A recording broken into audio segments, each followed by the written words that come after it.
Good morning बच्चों। आज हम लोग बात करते हैं अपने केमिस्ट्री के बारे में, जो हम लोग अपना सब्जेक्ट है केमिस्ट्री। नहीं तो केमिस्ट्री का देखो सबसे बड़ा चीज़ है केमिस्ट्री की। अगर हम बात करें तो इसके मेनली 3 पार्ट होते हैं। एक तुम्हारा होता है ऑर्गेनिक, दूसरा होता है इनऑर्गेनिक, और तुम्हारा क्या होता है फिजिकल। नहीं फिजिकल मेनली इसके 3 पार्ट होते हैं। ठीक है, अब हम बात करते हैं जरा सा केमिस्ट्री को लेके हम लोग या तुम लोग क्या सोचते हो। नहीं तो वो बड़ा सिंपल सा चीज़ है, जिसे तुम लोग देखते हो, तुम लोग 10th क्लास में पढ़ के आते हो। नहीं मैंने एक बच्चा आया था, हमसे क्वेश्चन पूछ रहा था ये कैसे बनेगा। नहीं यहाँ पे H2SO4 था, तो ये कुछ ऐसे बन जाता है CH2 double bond CH2 water. नहीं हमें बड़ा कंफ्यूजन का चीज़ होता है कि नहीं कि सिंगल बॉन्ड से डबल बॉन्ड कैसे बन गया, वाटर कैसे रिमूव हो गया। तो ये तुम लोग ये एक्चुअली एलिमिनेशन रिएक्शंस है, रिएक्शंस के टाइप्स है। ये तुम्हारे एग्जाम बुक में दिया रहता है 10th क्लास के, और ये तुम रटते हो। नहीं और भी बहुत सारे ऐसे रिएक्शंस है जो तुम क्या करते हो उसको याद करते हो। अब तुम्हारे दिमाग में क्या कॉन्सेप्ट रहता है कि केमिस्ट्री जो होता है क्या होता है, रटने वाला सब्जेक्ट है। ऐसा नहीं है, केमिस्ट्री को हम लोग पूरी तरह से बहुत अच्छे से समझ के पढ़ सकते हैं। कहीं कुछ रटने की जरूरत नहीं पड़ती है, कहीं कुछ नहीं। देखो सबसे बड़ा 11th का कुछ ऐसा चैप्टर है जो अगर तुम ठीक कर लिया तो तुम्हारा 12th 11th सब अच्छा हो जाएगा। केमिस्ट्री खराब हो ही नहीं सकता है। नहीं 11th का ही कुछ बहुत सारे देखो बहुत सारे ऐसे बच्चे 12th में आते हैं जिससे पूछा जाता है कि तुम जनरल ऑर्गेनिक केमिस्ट्री GOC का नाम सुने हो, पढ़े हो, तो एकदम बोलता है कि हम नहीं पढ़े, नहीं जानता। नहीं तो कहीं ना कहीं यार उसको 11th में ही रोक दिया जाता है कि तुम्हारा 12th अच्छा नहीं होगा। तो अगर 11th तुम्हारा अच्छा होगा तभी तुम्हारा 12th क्या होगा, अच्छा होगा। और हमको रटने की जरूरत नहीं है। नहीं रटोगे तो फिर गड़बड़ हो जाएगा। और तुम देखो ना इस बार जो रिजल्ट आया है वर्तिका का, नहीं वर्तिका देखो उसको केमिस्ट्री में 100 नंबर आया है। केमिस्ट्री में अगर हम बात करें नहीं तो केमिस्ट्री में उसका कितना नंबर आया है, 100 नंबर आया है। नहीं और फिजिक्स में उसका 99 है, बायो में उसका कितना है 99 है, और इंग्लिश में उसका 97 है। ठीक है, तो देखो तो सबसे बड़ी चीज़ है, क्या लगता है ये आसान चीज़ है। केमिस्ट्री में 100 नंबर लाने के लिए उसको एकदम 100% वो सारा चीज़ आना चाहिए, और तुम्हारा पूरे केमिस्ट्री पर 100% कमांड है, तब जाकर तुम्हारा 100 नंबर आएगा। नहीं तुम लोग क्या करते हो, कोई भी टॉपिक एक गड़बड़ हुआ, जिससे मान लो तुम्हारा थोड़ा सा इनऑर्गेनिक गड़बड़ हुआ तो पूरा तुम लोग छोड़ ही देते हो। ये मान के चलते हो कि सिर्फ हम ऑर्गेनिक और फिजिकल ही करेंगे। नहीं या किसी चैप्टर में तुमको प्रॉब्लम हुआ, जैसे मान लो तुमको हाइड्रोकार्बन में प्रॉब्लम हुआ, कौन से सब्जेक्ट में प्रॉब्लम हुआ, हाइड्रोकार्बन में, तो पूरा हाइड्रोकार्बन ही तुम लोग छोड़ देते हो, उसको अच्छे से जानने की कोशिश ही नहीं करते हो, आराम से छोड़ के आगे निकल जाते हो। ये गलत चीज़ है, यहीं पे तुम लोग गलत कर देते हो। एकदम टारगेट बनाओ। जब हम लोग वर्तिका के घर गए थे, जब हम उसके घर गए थे तो देखो उसके पापा बता रहे थे हमको कि वो उसका टारगेट ही था 100 नंबर लाना। वो पढ़ाई करती थी ये सोच के कि मुझे 100 नंबर लाना है, तो आया ना उसके पास। तुम लोग तो पहले ही सोच लेते हो कि हमको 90% लाना है। देखो पहली बार बेतिया में 98.8% आया है, और आज से पहले तो कभी बेतिया में केमिस्ट्री में 100 नंबर नहीं आया था, आज तक कभी नहीं आया था। तो आया ना, अब आ गया है तो आते चला जाएगा, अब आएगा नहीं। एक बार बस रास्ते बनाने की जरूरत होती है, उसमें चलने वाले बहुत लोग होते हैं। बस थोड़ा सा हौसला रखो और हम लोग के साथ चलो, सारा चीज़ तुम्हारा बहुत अच्छे से कंप्लीट हो जाएगा। तो बिल्कुल टेंशन नहीं लेना है, और हम लोग स्टार्ट करेंगे आज से। थोड़ा सा पहले तुम लोग सिलेबस की बात कर लेते हैं। नहीं और कैसे कैसे हम लोग को पढ़ना है, कौन कौन से चैप्टर है, किस चैप्टर को पढ़ेंगे तो 12th अच्छा हो जाएगा, किस चैप्टर को पढ़ेंगे तो कंपटीशन एग्जाम होगा, ये सारी चीज़ें पे थोड़ा सा हम लोग डिस्कस कर लेते हैं। ठीक है, तो देखो बहुत सारे स्टूडेंट के कम से कम बाबू 10 ऐसे स्टूडेंट थे, 10 स्टूडेंट ऐसे थे जिनका केमिस्ट्री में 95 से 95 आया था। नहीं 91 से तो बहुत मैक्सिमम का बच्चा का आया था। 1-2 बच्चे थे जिसका लगभग 72 67 इसके आसपास आया था। तो जितने भी बच्चे थे सबका सब 80+ नंबर आया था, और 100 भी आया था। देख ही रहे हो तुम लोग। नहीं वर्तिका का तो अब तुम लोग यार स्टार्ट हो गया 100 नंबर आना, तो तुम लोग कोशिश करना है कि तुम लोग भी लाओ। अभी देखो लॉकडाउन है, कम्प्लीटली तुम लोग घर पे रहना है, तो पढ़ाई के लिए सबसे अच्छा माहौल तो घर पे होता है ना। क्या लोग मार्केट में घूम के पढ़ते हैं, इस दुकान पे थोड़ा देर बैठ के पढ़ लिए, उस रेस्टोरेंट में जाके पढ़ लिए, पढ़ते तो हम लोग घर पे बैठ के है ना। तो एक बढ़िया अच्छा मौका है, बहुत बढ़िया मौका है, तुम लोग खुद को घर पर रख के पढ़ सकते हो। नहीं सबसे पहले हम लोग बात करते हैं बाबू, देखो ऑर्गेनिक का अगर हम सिलेबस की बात करते हैं। नहीं तो देखो सबसे पहला चीज़ तुम NCERT देखोगे तो उसमें मेनली 2 ही चैप्टर है पढ़ने के लिए, लेकिन हम लोग ऐसे नहीं पढ़ेंगे। तो बाहर जाओ पढ़ने, दिल्ली कोटा अगर जाते हो तो वहाँ पे जिस तरह का पैटर्न होता है सेम चीज़ उसी तरह से हम लोग भी पढ़ाएंगे, कहीं तुमको अलग चीज़ से नहीं पढ़ाया जाएगा। नहीं, तो हम ऑर्गेनिक की बात करें तो सबसे पहला जो इसमें हम लोग को पढ़ना होता है नोमेनक्लेचर्स।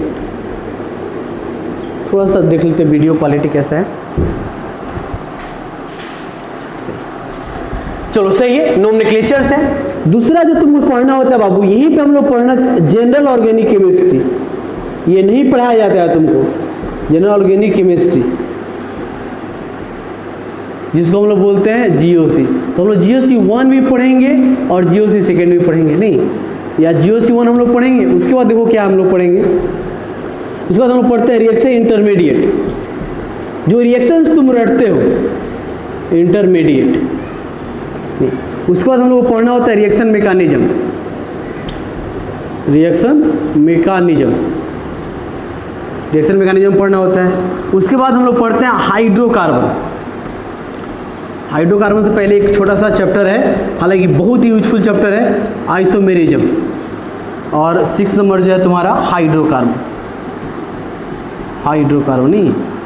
देखो एनसीईआरटी तो कुछ है ही नहीं तुम्हारा, केमिस्ट्री के लिए एनसीईआरटी इनऑर्गेनिक सफिशिएंट है, बाकी सब के लिए तुमको क्या करना पड़ेगा, थोड़ा सा एक्स्ट्रा चीज पढ़ना पड़ेगा। नहीं तो देखो ये सब के सब ये पूरा का पूरा एकदम 100% यूज होता है 12th में। 12th एग्जाम में एकदम, अगर ये तुम्हारा सारा चैप्टर सही हो गया, इतना चैप्टर तुम्हारा सही हो गया, यहाँ तक अगर तुम्हारा सही हो गया, नहीं तो फिर तुम अगर चाहोगे भी ना कि तुम्हारा केमिस्ट्री थोड़ा सा गड़बड़ हो जाए, तुम केमिस्ट्री नहीं पढ़ना चाहो, ये हो ही नहीं सकता। तुमको मजबूर कर देगा ये सारे की सारी चीज़ें, और ये यहाँ से यहाँ तक तुम कंप्लीट कर लेते हो तो तुमको पढ़ना ही पड़ेगा 12th, मन नहीं लगेगा बिना पढ़े। नहीं, इतना तुम्हारे अंदर इतना इंटरेस्टेड हो जाओगे तुम केमिस्ट्री को पढ़ लेके। नहीं तो ऑर्गेनिक पढ़ने के लिए इतने चारों चैप्टर बड़े अच्छे से तुम लोग को करना है। उसके बाद इनऑर्गेनिक की अगर हम बात करते हैं तो इनऑर्गेनिक में सबसे पहले जो सबसे इंपॉर्टेंट चैप्टर है पीरियोडिक टेबल। उसके बाद है तुम्हारा हाइड्रोजन है। उसके बाद तुम्हारे पास एस ब्लॉक है, पी ब्लॉक है।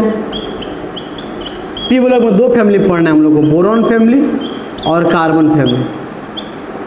एक है बोरॉन फैमिली और दूसरा क्या है, कार्बन फैमिली। और हम तो इनऑर्गेनिक में तुम्हारे केमिकल बॉन्डिंग पढ़ाते हैं, केमिकल बॉन्डिंग। तो देखो ये देखो इसमें 2 चैप्टर एकदम बहुत कमाल का होना चाहिए, जहां पे 2 चैप्टर इतना अच्छा होना चाहिए। तुम चाहते हो तुम्हारा नीट में क्वालिफाई तुम हो, नीट क्वालिफाई करो, जेई का अच्छा रिजल्ट है तुम्हारा, मेंस एडवांस सब में, तो एकदम ये चैप्टर तो एकदम 100% तुम्हारा सही होना चाहिए, एकदम इसमें तो कोई दिक्कत ही नहीं होना चाहिए। ये दोनों चैप्टर में एकदम 100% एक्यूरेसी होना चाहिए, कहीं भी कुछ गलत नहीं होना चाहिए। उसके बाद आता है फिजिकल। तो फिजिकल में बहुत इंपॉर्टेंट चैप्टर होता है मोल कॉन्सेप्ट। उसके बाद रिडॉक्स रिएक्शन। उसके बाद हम लोग पढ़ते हैं एटॉमिक स्ट्रक्चर। उसके बाद हम लोग पढ़ते हैं गैसियस स्टेट। उसके बाद है थर्मोडायनेमिक्स और आयनिक इक्विलिब्रियम। नहीं, ये पहले ये बात, आयनिक इक्विलिब्रियम या इक्विलिब्रियम लिखो, इक्विलिब्रियम। तो ये सारे चैप्टर है। और इसमें कौन सा चैप्टर इंपॉर्टेंट है, तो कंपटीशन के तो व्यू से थर्मोडायनामिक्स बहुत इंपॉर्टेंट चैप्टर है। एटॉमिक स्ट्रक्चर, मोल कॉन्सेप्ट हम लोग इसलिए पढ़ते हैं कि बाकी सब चैप्टर को पढ़ने के लिए हम लोग को मोल कॉन्सेप्ट की जरूरत पड़ेगा। 12th का तुम्हारा सॉलिड स्टेट में थोड़ा सा जरूरत पड़ता है जब हम लोग डेंसिटी की बात करते हैं, और तुम्हारा सोल्यूशन तो पूरी तरह से मोल कॉन्सेप्ट पे बेस्ड होता है। और मोल कॉन्सेप्ट तुम्हारा गड़बड़ हुआ तो 12th का सोल्यूशन चैप्टर तुम उसको अच्छा कर ही नहीं सकते हो। तो इतने सारे चैप्टर है तुम्हारे पास, और ऑलरेडी पहले ही से तुम्हारे पास बहुत कम समय बचा हुआ है, पहले से तुम बहुत समय बर्बाद कर चुके हो, तो बहुत सीरियस होकर पढ़ना पड़ेगा। डेली तुम्हारा लेक्चर अपलोड होगा, तुमको गाइडलाइंस दिए जाएंगे कि कैसे तुमको पढ़ना है, उसके अकॉर्डिंग सारा काम करना है। ठीक है, तो इसको नोट करो जरा सा, हम लोग पढ़ते हैं।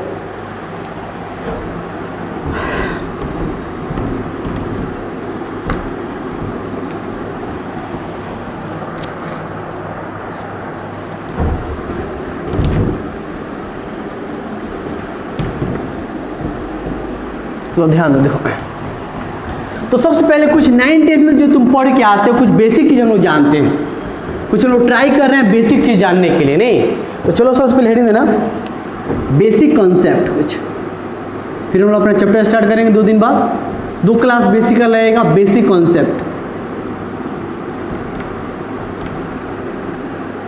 ये बेसिक कॉन्सेप्ट हम लोग ऑर्गेनिक ही पढ़ने के लिए फिलहाल पढ़ रहे हैं, नहीं बेसिक कॉन्सेप्ट। तो सबसे पहले हम लोग बात करते हैं इसमें बाबू, ध्यान दो कि देखो हम लोग को, तुम लोग हालांकि सीखे हो नहीं, देखो जैसे एलिमेंट्स किसे कहते हैं, एलिमेंट्स क्या होता है, नहीं एलिमेंट्स, तो देखो एलिमेंट्स डिफिनेशन इसमें एलिमेंट्स में होता है क्या, अब तुमको डिफिनेशन जानने की जरूरत नहीं है, 9th में तुम डिफिनेशन ही पढ़ के आए हो, नहीं तो एलिमेंट्स में क्या होता है, इसमें सेम टाइप्स ऑफ एटम्स होते हैं, same types of atom present होते हैं, सेम टाइप्स ऑफ एटम्स क्या होते हैं, प्रेजेंट्स होते हैं, नहीं। और जितने चीजें हैं तुम दुनिया में देखते हो, जो तुम देख पाते हो नहीं देख पाते हो, सबके सब क्या होते हैं, एटम से ही मिलके बने होते हैं, नहीं एटम्स से मिलके बने होते हैं, नहीं और एटम्स के अंदर जो होते हैं, नहीं सेम टाइप्स ऑफ क्या होते हैं, एटम्स होते हैं। और एटम्स के अंदर क्या चीज बना होता है इसमें, इसका जो फंडामेंटल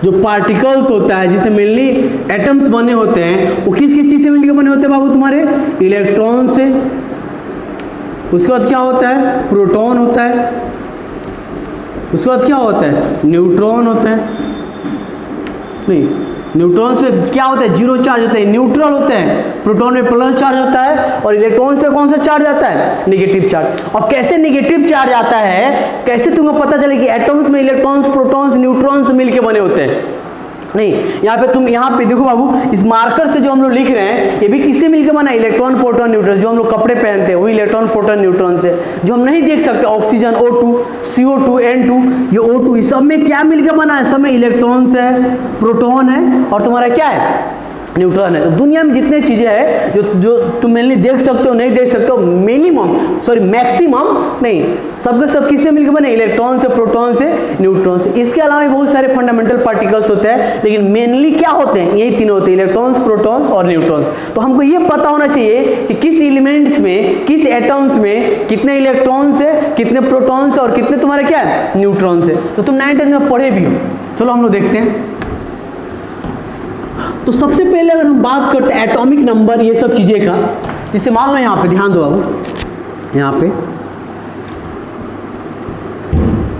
जैसे यहाँ पे x कोई एटम्स है, तो यहाँ पे x कोई एटम्स है, तो यहाँ पे हम लोग कोई भी एलिमेंट्स है, तो यहाँ के इसके ऊपर में यहाँ पे क्या लिखते हैं, एटॉमिक नंबर, जिसको हम लोग किससे रिप्रेजेंट करते हैं, Z से रिप्रेजेंट करते हैं। ऊपर यहाँ पे फिर इस साइड क्या लिखते हैं, मास नंबर लिखते हैं, इधर हम लोग लिखते हैं मास नंबर, जिसको हम लोग A से रिप्रेजेंट करते हैं, नहीं जैसे तुम लोग लिखते हो ना बाबू, यहाँ पे जैसे हम लोग लिखते हैं हाइड्रोजन 1 लिखते हैं, तो यहाँ पे 1 क्यों लिखते हैं, हाइड्रोजन का एटॉमिक नंबर, ये इसका एटॉमिक नंबर है, यहाँ पे लिखते हैं 1, तो तुम्हारा क्या है, मास नंबर है, ये तुम्हारा A है और नीचे तुम्हारा क्या है, Z है।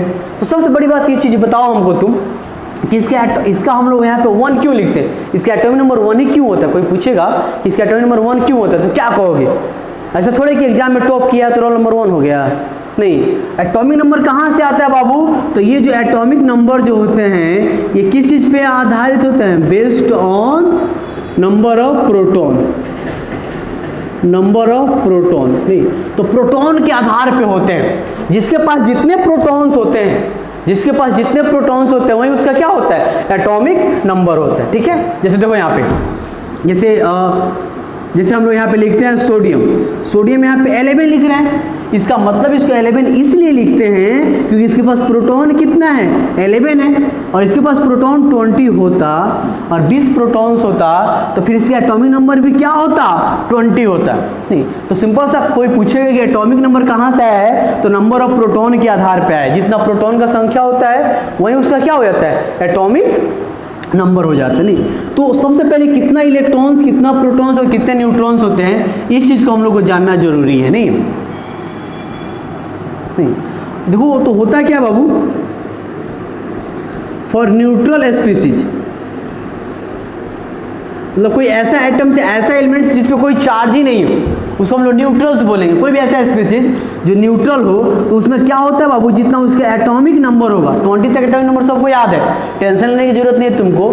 जब हम तुमको पीरियोडिक टेबल पढ़ाएंगे तो पूरा तुमको हम याद करवाएंगे, पूरा पीरियोडिक टेबल तुम याद कर लोगे। तो जितना एटॉमिक नंबर होता है उतना ही तुम्हारा प्रोटॉन होता है और उतना ही तुम्हारा क्या होता है, इलेक्ट्रॉन्स होता है। जितना तुम्हारे पास न्यूट्रल स्पीसीज अगर कोई है तो जितना जेड होगा उतना ही प्रोटॉन होगा, उतना ही क्या होगा, इलेक्ट्रॉन्स होगा। जैसे ध्यान दो, देखो बाबू, जैसे हम लोग बात करते हैं, जैसे देखो सोडियम का अगर बात करते हैं, इसके एटॉमिक नंबर क्या होता है 1, 11। तो इसमें पूछेंगे 11 जो तुम याद भी करना है, वैसे तो 11 लिख भी दिए हैं, तो उतना ही क्या होगा, प्रोटॉन होगा और उतना ही तुम्हारा क्या होगा, इलेक्ट्रॉन्स होगा। अब न्यूट्रॉन्स कितने होंगे, तो न्यूट्रॉन्स के लिए थोड़ा सा भी हम लोग को सोचने की जरूरत पड़ेगा। उसके बाद आता है बाबू तुम्हारे पास, उसके बाद आता है फॉर चार्ज स्पीसीज। किसी चार्ज एटम पे या चार्ज स्पीसीज पे जितना जेड होता है उतना तो प्रोटॉन हमेशा होता है, लेकिन ये इक्वल नहीं होता इलेक्ट्रॉन से। जितना जेड होगा उतना ही प्रोटॉन होता है, लेकिन इलेक्ट्रॉन्स के बराबर नहीं होते, यानी कि प्रोटॉन इलेक्ट्रॉन चेंज हो जाता है। तो किसी पे अगर एक प्लस आता है, प्लस का मतलब होता है कि लॉस ऑफ इलेक्ट्रॉन्स, तो 1 प्लस का मतलब है कि सिस्टम एक इलेक्ट्रॉन को लॉस किया है, तो यहाँ पे क्या हो जाएगा, लॉस ऑफ 1 इलेक्ट्रॉन। ये सब तुम 19 में पढ़ते हो। किसी पे एक माइनस आता है, इसका मतलब क्या है, गेन ऑफ 1। एक इलेक्ट्रॉन्स को क्या किया है, गेन किया हुआ है। नहीं, जैसे देखो यहाँ पे जैसे ऑक्सीजन का -2 आ जाता है, इसका मतलब ऑक्सीजन क्या किया है बाबू, ऑक्सीजन गेन किया है, ऑक्सीजन गेन 2 इलेक्ट्रॉन, 2 इलेक्ट्रॉन्स को क्या किया है, गेन किया है। तो किसी पे माइनस चार्ज आता है तो इसका मतलब गेन ऑफ इलेक्ट्रॉन्स किया, प्लस चार्ज आता है तो लॉस ऑफ इलेक्ट्रॉन्स किया। जैसे देखो यहाँ पे चार्ज स्पीसीज की बात करें तो सोडियम पे यहाँ पे कौन सा चार्ज है, प्लस चार्ज। अब इसका एटॉमिक नंबर तो चेंज नहीं होगा क्योंकि प्रोटॉन चेंज नहीं हुआ, क्योंकि प्रोटॉन क्या हुआ, यहाँ पे चेंज नहीं हुआ। अब देखो जरा सा यहाँ पे ध्यान दो, देखो यहाँ पे तो सोडियम की अगर हम बात करें, सोडियम का, तो यहाँ पे बाबू इसका जो एटॉमिक नंबर क्या हो जाएगा 11, प्रोटॉन भी क्या हो जाएगा 11, लेकिन इसका इलेक्ट्रॉन्स कितने होंगे ये बताओ। और हम इसके इलेक्ट्रॉन्स की बात करें तो इलेक्ट्रॉन्स कितना होगा बाबू, 11 होता, लेकिन एक लॉस किया है ना, एक प्लस का मतलब, इसका मतलब इलेक्ट्रॉन्स कितने हो जाएंगे इसके पास, 10 इलेक्ट्रॉन्स हो जाएंगे। नहीं तो बड़ा सिंपल चीज है इलेक्ट्रॉन्स प्रोटॉन। अब न्यूट्रॉन्स निकालने के लिए देखो हमको क्या करना पड़ेगा बाबू, ध्यान दो, देखो जरा सा। अब हम बात करते हैं, देखो जरा सा यहाँ पे, तो उसके लिए सबसे पहले तुमको न्यूट्रॉन से निकालना है तो उसके लिए हमको उसका मास निकालना पड़ेगा, मास नंबर यानी एटॉमिक वेट निकालना पड़ेगा। तो अगर हम बात करते हैं मास नंबर, तो मास नंबर कैसे निकालोगे, किसी भी चीज़ का मास पूछा जाता है तो कैसे निकालते हैं, तो उसका जो इलेक्ट्रॉन्स होते हैं, जो प्रोटॉन्स होते हैं, जो न्यूट्रॉन्स होते हैं, सबको हम लोग जोड़ देते हैं। एटम्स में भी क्या होते हैं, इलेक्ट्रॉन्स होते हैं, प्रोटॉन्स होते हैं और तुम्हारे पास क्या होते हैं, न्यूट्रॉन्स होते हैं, सबको जोड़ देते हैं तो तुम्हारा क्या निकल जाएगा, मास नंबर निकल जाएगा।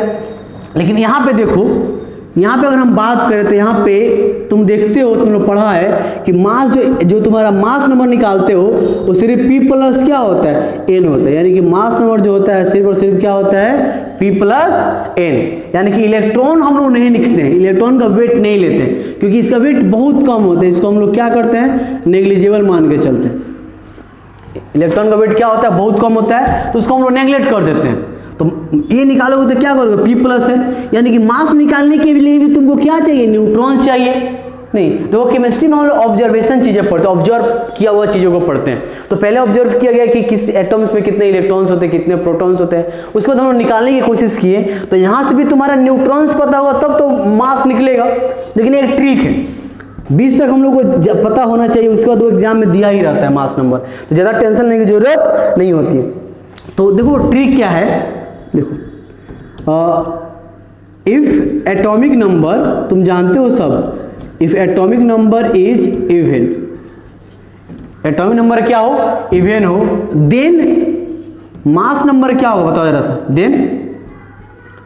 देन मास नंबर जब निकालेंगे यानी कि A निकालोगे तो क्या करोगे, 2Z कर देंगे, मास नंबर क्या हो जाएगा, 2Z। नहीं एकदम याद रखेगा, एकदम 2 टाइम्स कर देते हैं। जैसे देखो यहाँ पे, जैसे यहाँ पे नियॉन है, नियॉन का क्या होता है 10, तो इसमें और तुमको बोलेंगे मास निकालने के लिए, इसका मास निकालने क्या करोगे, ये इवन है तो इसको दोगुना कर दो, 2 टाइम्स कर दो, तो कितना हो जाएगा 20 हो जाएगा। नहीं, यहाँ पे हीलियम है, हीलियम का क्या होता है, एटॉमिक नंबर 2 है, इसका मास नंबर पूछेंगे तो कितना हो जाएगा 4 हो जाएगा। नहीं, अच्छा या तो देखो इलेक्ट्रॉन्स, प्रोटॉन्स, न्यूट्रॉन फ्रैक्शंस में नहीं होंगे, या तो तुम्हारा होल नंबर होगा यानी कि इवन नंबर होगा, या फिर तुम्हारा ऑड नंबर होगा। तो इवन नंबर होगा तो 2 गुना कर देंगे, और ऑड नंबर होगा तो क्या करेंगे, इफ एटॉमिक नंबर क्या हो, if atomic number is odd हो, देन क्या करेंगे, देन मास नंबर जो होगा वो 2 गुना करके उसमें 1 जोड़ देंगे, 2z प्लस क्या हो जाएगा 1 हो जाएगा। जैसे देखो यहाँ पे,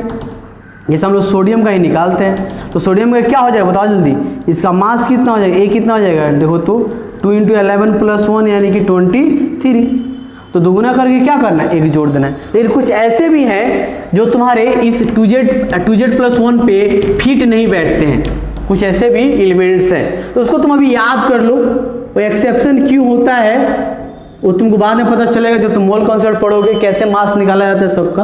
नहीं तो देखो, तो हाइड्रोजन का मास नंबर पूछेंगे कितना होता है, इसका मास नंबर अगर पूछा जाए तो 1 होता है, मास नंबर कितना होता है 1 होता है। उसके बाद बाबू तुम्हारे पास नाइट्रोजन होता है 7 एटॉमिक नंबर, तो कितना होना चाहिए 7 × 14 = 15, 14 + 1 15 होना चाहिए, लेकिन होता है क्या 14 ही होता है। उसके बाद तुम्हारे पास आता है क्लोरीन 17, तो 35 होना चाहिए, लेकिन 35.5 होता है। आर्गन जो है उसका 18 है, तो उसका एटॉमिक नंबर कितना होना चाहिए 36 होना चाहिए, लेकिन क्या होता है 40 होता है। तो इतना तुमको क्या करना पड़ेगा बाबू, इतना तुमको याद करना पड़ेगा, इतना याद होना चाहिए ही तुमको, मास नंबर, और यहाँ इधर क्या है तुम्हारा एक्सेप्शन वाला कुछ चीज़ है जिसको याद करना है। अब हम लोग किसी भी एलिमेंट्स का निकाल सकते हैं, देखो जैसे इसको लिख लो जरा सा, तो नोट करो इसको, चलो स्टार्टिंग में थोड़ा सा फैन उसको ऑफ करना भूल गए थे, थोड़ा सा आवाज़ आ रहा होगा, ठीक है वो ठीक हो जाएगा अपने आप। चलो ध्यान दो, जैसे कोई अब सोडियम का ही हम बात करते हैं, सोडियम, तो सोडियम की अगर हम बात करें तो उसका एटॉमिक नंबर कितना होता है 1, नहीं बाबू, तो इसमें पूछेंगे जेड कितना होगा, एकदम देखो ये सब 9th में तुम पढ़ चुके हो, बस हम इसलिए बता रहे हैं कि हमको पता रहे कि तुम अब जान रहे हो, मुझे नहीं पता कि कौन 10th में कितना अच्छे से पढ़े हो, नहीं तो ऐसा थोड़े सिर्फ अच्छे बच्चों को पढ़ाया जाएगा, सभी बच्चे पढ़ रहे हैं, कुछ बच्चे पढ़ने के बाद भूल भी जाते हैं, तो हम इसलिए रिवीजन करा दिए क्योंकि हमेशा जरूरत पड़ेगा जो बेसिक चीज़ पढ़ा रहे हैं। और एक ध्यान दो बाबू, आज का जो बेसिक चीज़ है एकदम सिंपल बेसिक चीज़ लग रहा है, लेकिन इसके बाद जो सेकंड क्लास जो बेसिक चीज़ आएगा वो तुमको लगेगा एक लेवल का चीज़, नहीं तो हम लोग कहीं मतलब पढ़ाई का मतलब क्या होता है कि शुरू से अंत तक जाना होता है, ऐसा नहीं कुछ पढ़ रहे हैं और कुछ छोड़ रहे हैं तो फिर दिक्कत हो जाएगा। नहीं तो जेड इसका 11 हो जाएगा, प्रोटॉन भी इसके पास क्या हो जाएगा 11, इलेक्ट्रॉन्स भी इसके पास क्या है 11, न्यूट्रॉन नहीं पता है, लेकिन तुम्हारे पास पता है ना बाबू, वी है क्या A = P + N, तो अगर हमको एटॉमिक नंबर पता चल जाता, अब प्रोटॉन तो पता है तो न्यूट्रॉन भी निकल सकता है। अब तुम जानते हो कि सोडियम के लिए A कितना आता है, तो यहाँ पे ऑड है, तो 11 × 22 और 23 यानी कि 23, इसका क्या आएगा बाबू 23, यानी कि प्रोटॉन कितना है 11 + न्यूट्रॉन, तो कितना आएगा, दो तो न्यूट्रॉन से निकालोगे तो कितना आएगा 23, 11 करोगे तो कितना आएगा 12 आ जाएगा, हो जाएगा ना। उस तरह से और हम बात करते हैं बाबू आर्गन का, आर्गन 18 जैसे निकालो, तो इसमें इलेक्ट्रॉन्स, प्रोटॉन, न्यूट्रॉन सब चीज़ निकालो जल्दी, तो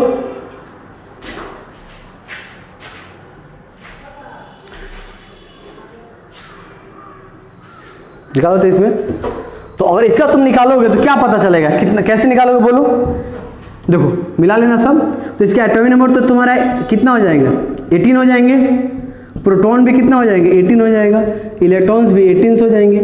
लेकिन कैसे तुमको न्यूट्रॉन्स निकालने के लिए कहा जाएगा, तो न्यूट्रॉन्स कैसे निकालोगे बोलो, तो H क्या होता है P + N होता है ना, तो एक कितना होता है, तो देखो यही तुम लोग गलत करते हो, यहाँ पे कितना तुम ले लेते हो, ये तुम्हारा पता चला कि इवन है तो इसको दोगुना से दोगुना करके ले लेते हैं, 2 टाइम्स ज़्यादा ले लेते हैं, लेकिन नहीं बाबू इसको याद रखना कितना लेना पड़ेगा तुमको 40 लेना पड़ेगा, 40 नहीं। अब प्रोटॉन कितना है 18 + N, तो इसके पास N कितना आ गया देखो तो 22, तो न्यूट्रॉन्स बढ़ा ना बाबू, प्रोटॉन यहाँ पे देखो तो 18 है, न्यूट्रॉन्स 22 है, इसका मतलब कितना तुम्हारा न्यूट्रॉन्स बढ़ गया तुम्हारे पास कितना देखो तो 4 न्यूट्रॉन्स बढ़ गए, इसलिए तो अब देखो तो H को निकालना है P प्लस N, तो प्रोटॉन 18 है, ये 22 है, देखो तो कितना आ गया,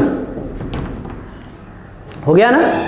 तो इस चीज़ को बस याद रखना है, तो बड़ा आसानी से तुम इलेक्ट्रॉन्स, प्रोटॉन्स, न्यूट्रॉन्स निकाल सकते हो। अब एक बड़ा फेमस क्वेश्चन होता है, बड़ा बच्चा सब गलती करता है, देखो कौन सा क्वेश्चन, तुमसे कहा जाएगा क्लोरीन, जैसे यहाँ पे क्लोरीन की अगर हम बात करें, क्लोरीन 17, इसमें तुमको atomic number, electrons, protons, neutron, ये सारी चीज़ें निकालना है। कैसे निकालेंगे बताओ जरा सा, देखो तो इसका और तुम निकालोगे तो कहोगे सर Z तो 17 होगा, प्रोटॉन भी 17 होगा, नहीं इलेक्ट्रॉन भी उतना ही हो जाएगा, न्यूट्रॉन्स कितने होंगे ये बताओ, तो कहोगे कि इसका A कितना होता है 35.5, तो रखो H का क्या होता है P प्लस N होता है, तो A कितना रखोगे 35.5, प्रोटॉन कितना है 17 प्लस न्यूट्रॉन, तो न्यूट्रॉन जब निकालने जाओगे तो क्या आएगा 30, देखो तो कितना आ रहा है 35.5 और यहाँ पे 17, नहीं तो कितना आएगा 5, और ये कितना हो जाएगा तुम्हारा बाबू, ये हो जाएगा तुम्हारा, देखो तो ये हो जाएगा तुम्हारा, अरे यार देखो 0 हो गया, यहाँ पे क्या होगा इसमें से, इसमें ये तुम्हारा आ जाएगा 34, नहीं ये क्या आ जाएगा 34 पॉइंट क्या हो जाएगा 5, नहीं अब तो इसमें से तुम माइनस करोगे तो 34 पॉइंट क्या आएगा 5 आ जाएगा, अरे यार 18.5 आ जाएगा, नहीं निकालोगे तो क्या आ जाएगा 18.5 आ जाएगा। अब क्या करेंगे बताओ जरा सा, 18.5 आएगा तो क्या फ्रैक्शन में हो सकता है क्लोरीन में, और तुम निकालोगे तो क्या फ्रैक्शन में आएगा, क्योंकि तुम अभी अभी पढ़े हो कि इलेक्ट्रॉन्स, प्रोटॉन्स, न्यूट्रॉन फ्रैक्शन में नहीं होता है, तो अभी तो तुम्हारा क्या आ गया फ्रैक्शन में आ गया, तो फ्रैक्शन में आ गया, इसका मतलब क्या है तुम्हारा ये गलत आंसर है, तो अपने मन से इसका एक होल नंबर मान लेना, जैसे 18.5 आया है ना, तो अपने मन से क्या मान लेंगे 19 न्यूट्रॉन्स मान लेंगे, एकदम याद रखना 19 न्यूट्रॉन्स अपने मन से इसको क्या करते हैं मान लेते हैं, नहीं उससे तुम्हारे बाबू यहाँ पे एक और क्वेश्चन है, ध्यान दो, जैसे कॉपर है यहाँ पे, यहाँ पे कॉपर है, इसका जो मास होता है 63.5 होता है, करो तो इसमें इलेक्ट्रॉन्स, प्रोटॉन, न्यूट्रॉन्स निकालो तो हो गया। देखो तो जैसे अब तुम्हारे पास क्या है बाबू, इसके पास न्यूट्रॉन्स कितने होंगे ये हमको पता करना है, तो तुमको प्रोटॉन्स पता है, प्रोटॉन्स देखो तो कितना हो जाएगा 29, मास दिया रहेगा, नहीं 20 के बाद तुमको दिया रहता है, ज़्यादा टेंशन लेने की जरूरत नहीं है, तो H इक्वल टू क्या आता है P प्लस N आता है, नहीं तो A यहाँ पे क्या है 63.5 है, और P तुम्हारे पास कितना है 29 प्लस N, तो क्या आएगा यहाँ पे N निकालोगे तो क्या आएगा 34.5 आएगा, तो भी तुम्हारा फ्रैक्शन में आ गया ना। अब क्या मानो, जब भी तुम्हारा ये फ्रैक्शन में आया, अब क्या मानोगे बाबू इसको, अपने मन से 35 मान लेना है, तो हम याद रखो जब भी फ्रैक्शन में आएगा तो अपने मन से क्या मान लेना है उसको नेक्स्ट मान लेना है। चलो मिटा दें। अब हमको लगता है तुम निकाल लोगे इलेक्ट्रॉन्स, प्रोटॉन, 9th में तुम पढ़े हो, बस ये क्लोरीन वाला याद रखना कि इलेक्ट्रॉन, प्रोटॉन, न्यूट्रॉन फ्रैक्शन में नहीं होता है, ठीक है। तो देखो जरा से,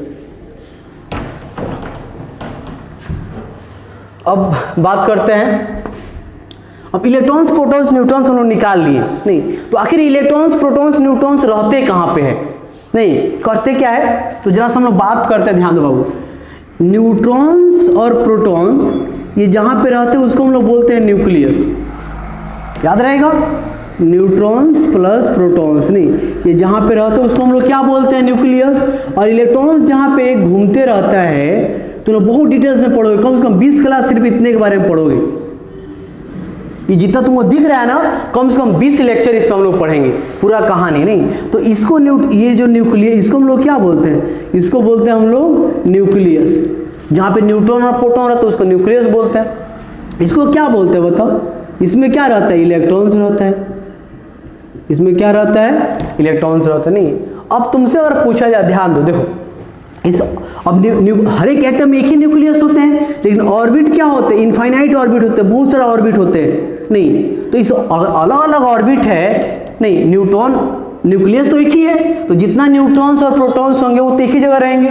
इलेक्ट्रॉन्स कहाँ कहाँ रहेंगे, तो पहला ऑर्बिट तो अब ऑर्बिट अलग अलग है तो इलेक्ट्रॉन भी अलग अलग रहेंगे नहीं। तो पहला ऑर्बिट, दूसरा, तीसरा और क्या होगा चौथा। उसके बाद बात करते हैं सेल का। तो के सेल नहीं, इसी का नाम दिया गया सेल ग्रुप में, के सेल, एल सेल, एम और क्या होता है एन सेल नहीं। एक और इसको बोलते हैं बाबू, ध्यान दो, तुम्हारे पास क्या क्या होता है। तो एक तो तुम्हारे पास होता है ऑर्बिट नंबर, जिसको हम लोग 1 2 3 बोलते हैं, 1 2 3 4 5 नहीं। उसके बाद होता है सेल।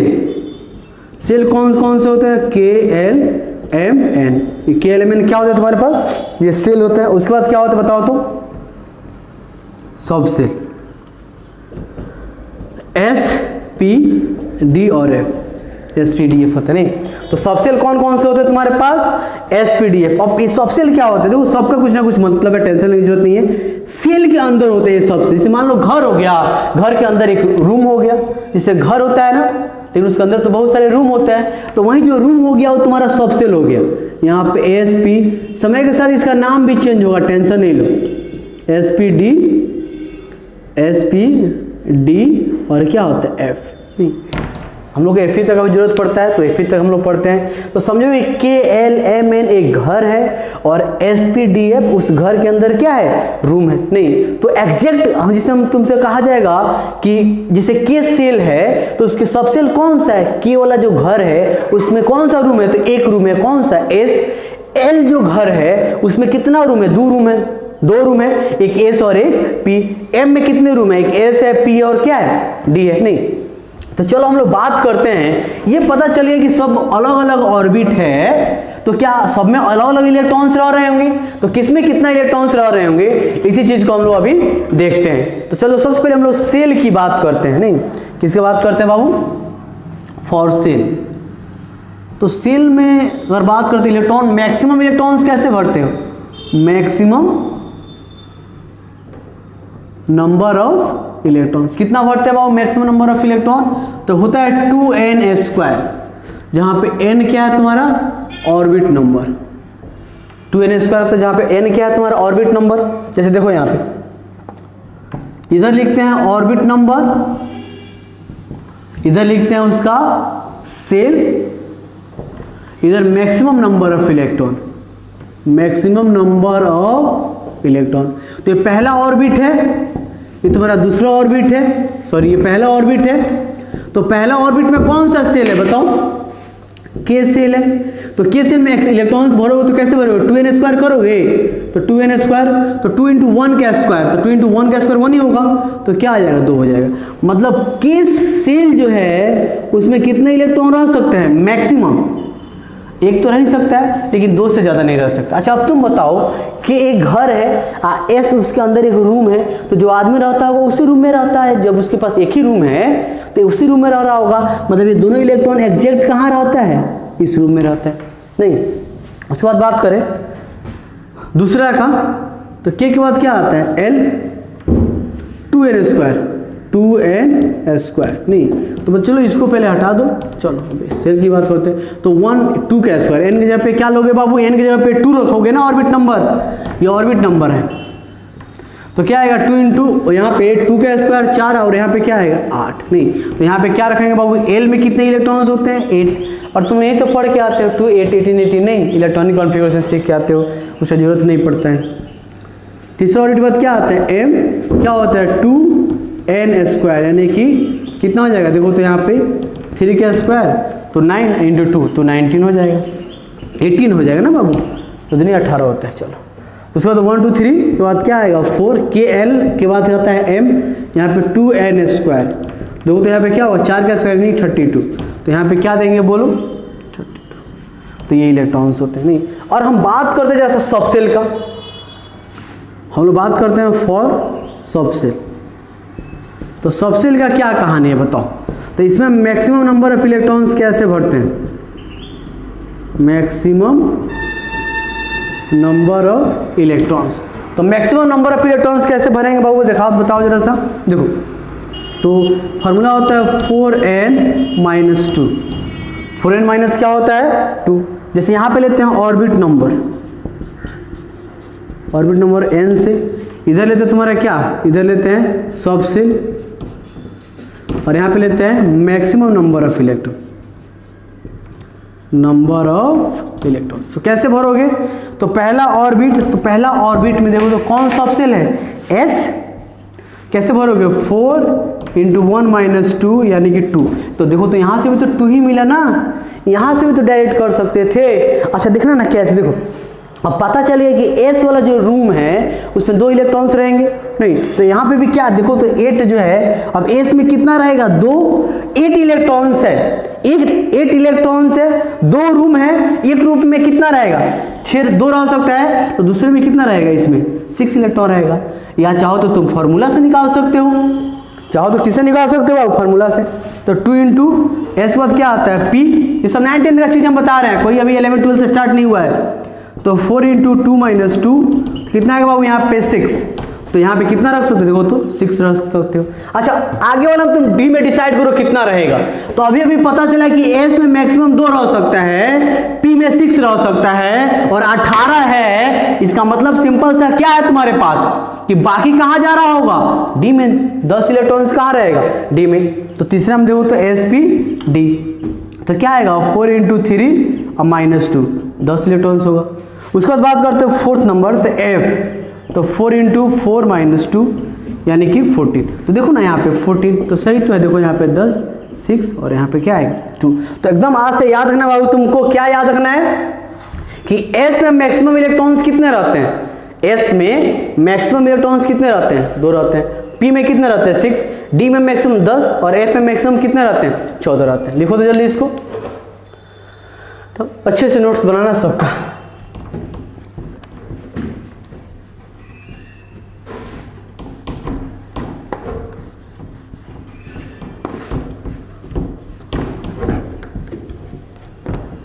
अब हमको पता चल गया कि सबसे इंपॉर्टेंट चीज अभी हम लोग सीखने वाले हैं। देखो क्या सीखने वाले हैं बाबू? अब हमको पता चल गया इलेक्ट्रॉन। देखो हम लोग अभी कुछ सीखे ही नहीं, सिंपल सा सीखे, इलेक्ट्रॉन्स प्रोटॉन्स न्यूट्रॉन्स निकालना सीखा और कुछ सीखे ही नहीं। तो अब आगे जैसा देखते हैं, देखो तो आगे अब बात करते हैं हम लोग इलेक्ट्रॉनिक कॉन्फ़िगरेशन का। इलेक्ट्रॉनिक कॉन्फ़िगरेशन यही से तुम्हारा बहुत इंपॉर्टेंट चीज, इलेक्ट्रॉनिक कॉन्फ़िगरेशन। देखो एक्चुअली होता क्या है, समझना बात को।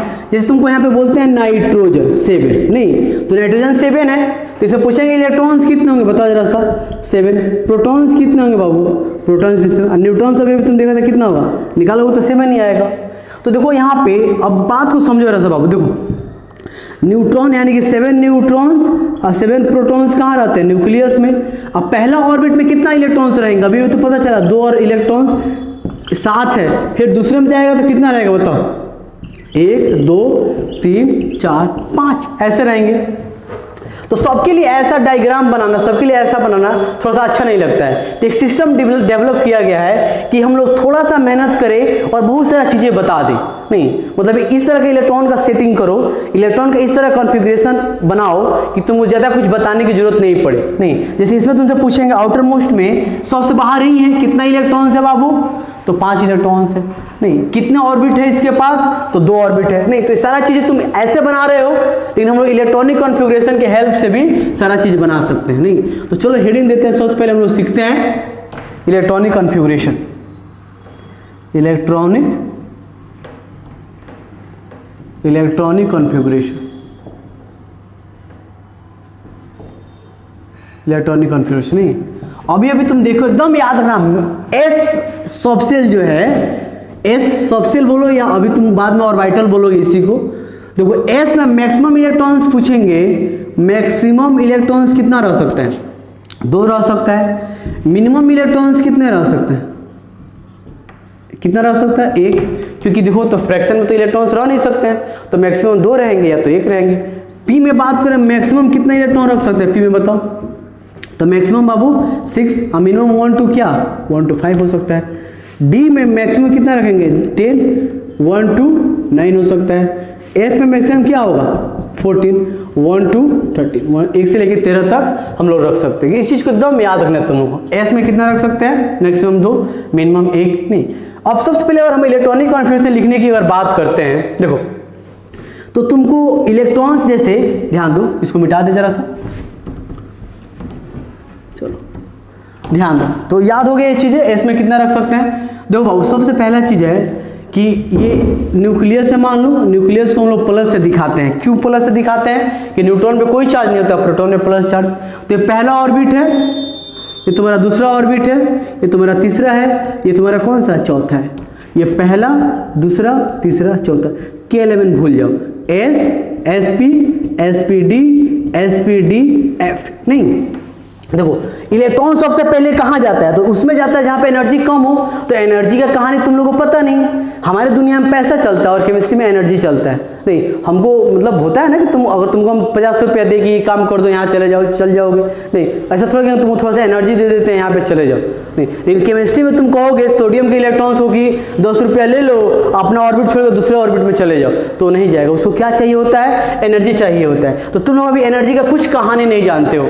एनर्जी से, एनर्जी के टर्म में हम लोग बात नहीं करेंगे। देखो ऐसे बात करेंगे कि न्यूक्लियस से जितना नज़दीक पहले रहता है ना इलेक्ट्रॉन, उसमें जाता है। तो इलेक्ट्रॉन सबसे पहले इसमें जाएगा, उसके बाद इसमें, उसके बाद ये भर जाएगा पूरा, तो इसमें ये पूरी तरह से भर जाएगा तो इसमें जाता है। नहीं लेकिन देखो मतलब कैसे जाएगा, तो इलेक्ट्रॉन सबसे पहले 1s में जाएगा। और हम बात करें इलेक्ट्रॉन सबसे पहले कहाँ जाएगा, 1s में जाएगा। अच्छा 1s के बाद जाएगा 2s में और 2p में, 2s और 2p में। उसके बाद कहाँ जाएगा, 3s, 3p और 3d, 3s, 3p। कहाँ जाता है 3d। लेकिन बाबू थोड़ा सा एनर्जी का प्रॉब्लम से इलेक्ट्रॉन पहले 4s में चला जाता है। किसी बुक में तो 3d देता है, लेकिन याद रखना पहले 4s में जाएगा, फिर कहाँ जाएगा 3d में। यानी कि जब तुम n+l पढ़ोगे एनर्जी निकालने के लिए n+l रूल यूज किया जाता है, तो वहाँ से तुम सीखोगे, जानोगे 4s का जो एनर्जी होता है थोड़ा सा क्या होता है, 4s का एनर्जी कम होता है किससे, 3d से। तो ज़्यादा भी टेंशन नहीं लो। 4s के बाद क्या आएगा, 4p। नहीं मान लो ये भी तुम भूल गए, तो फिर कैसे करेंगे। मान लो 1s, 2s, 2p, 3s, 3p, 4s के बाद क्या आएगा याद नहीं है, फिर क्या करोगे बोलो। तो उसके लिए भी उपाय है, बड़ा सिंपल सा चीज़ है। देखो उसके लिए हम लोग क्या करते हैं, ध्यान दो बाबू। देखो यहाँ पे याद रखना सबसे पहले इलेक्ट्रॉन्स कहाँ जाता है, 1s में। आराम से लिखो 1s। उसके बाद कहाँ जाता है, 2s में, उसके बाद 2p में, ये तो लिख सकते हो। उसके बाद कहाँ जाता है 3s, 3p, और उसके बाद क्या जाता है 3d में। उसके बाद इलेक्ट्रॉन्स बोलो कहाँ जाएगा, 3s के, अरे 1s, फिर 2s, 2p, 3s, 3p, 3d तो सजा के लिखना है। उसके बाद कहाँ जाएगा 4s, 4p, 4d और 4f में।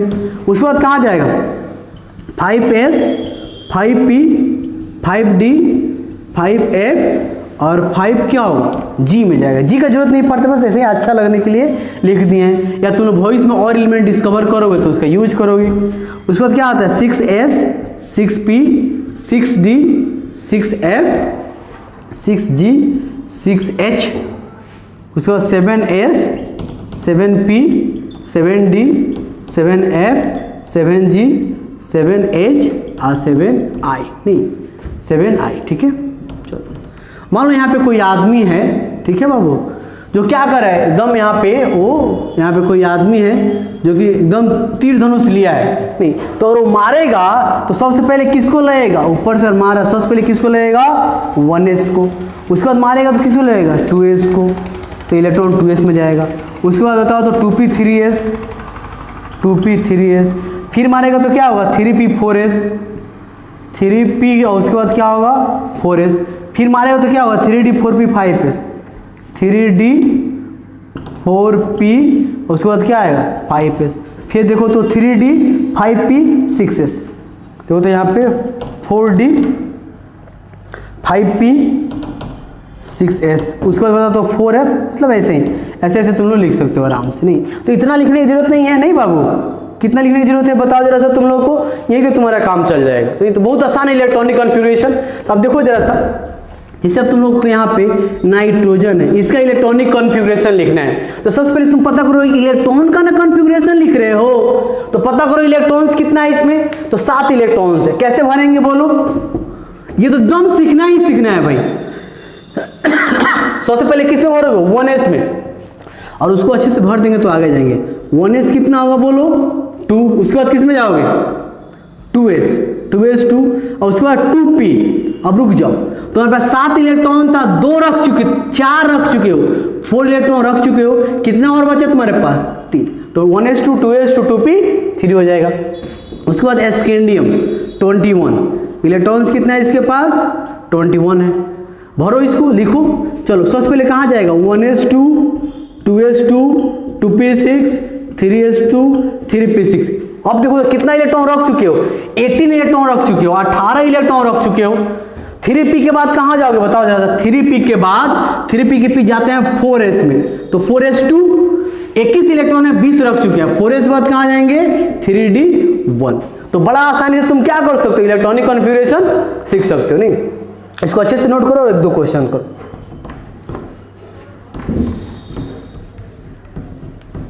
चलो क्वेश्चन से तुम यहाँ पे बनाओ जरा सा। कैल्शियम क्या है तुम्हारे पास? 20। एल्यूमिनियम कितना है? 13। चलो बनाओ तो। उसके बाद तुम्हारे पास कार्बन 6। जल्दी करो तो, 1 सेकंड में करो तो,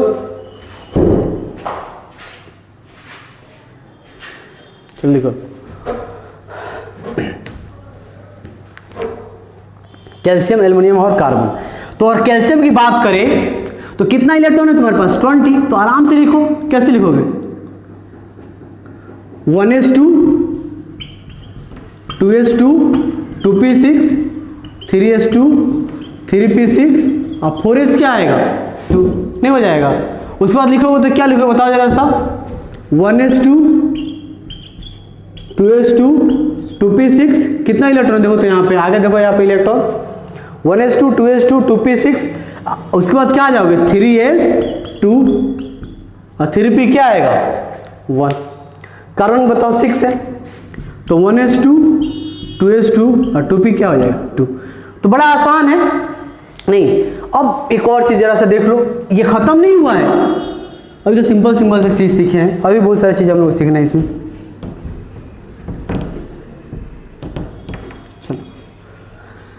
जैसे यहाँ पे ऑक्सीजन में -2 है, इसका लिखना है।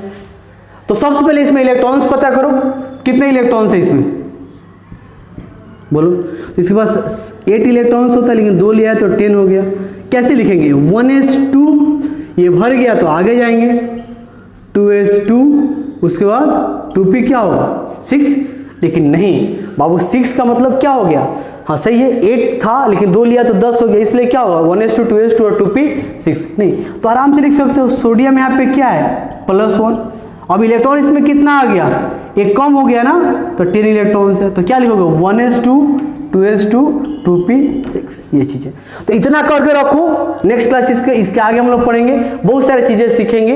नहीं, अब थोड़ा सा तुम लोग प्रैक्टिस करना। हाइड्रोजन से लेके और कैल्शियम तक 20 तक जरा सा तुम लोग इलेक्ट्रॉनिक कॉन्फ़िगरेशन लिखना है। इतना नहीं करना। देखो हाइड्रोजन से लेके और कहाँ तक बाबू? तो तुम लिख लेना बाबू Zn तक 30 तक। नहीं, सबका इलेक्ट्रॉनिक कॉन्फ़िगरेशन लिखना है, तो ठीक है, लिख के और उसको हम चेक करेंगे। चलो ठीक है, करो।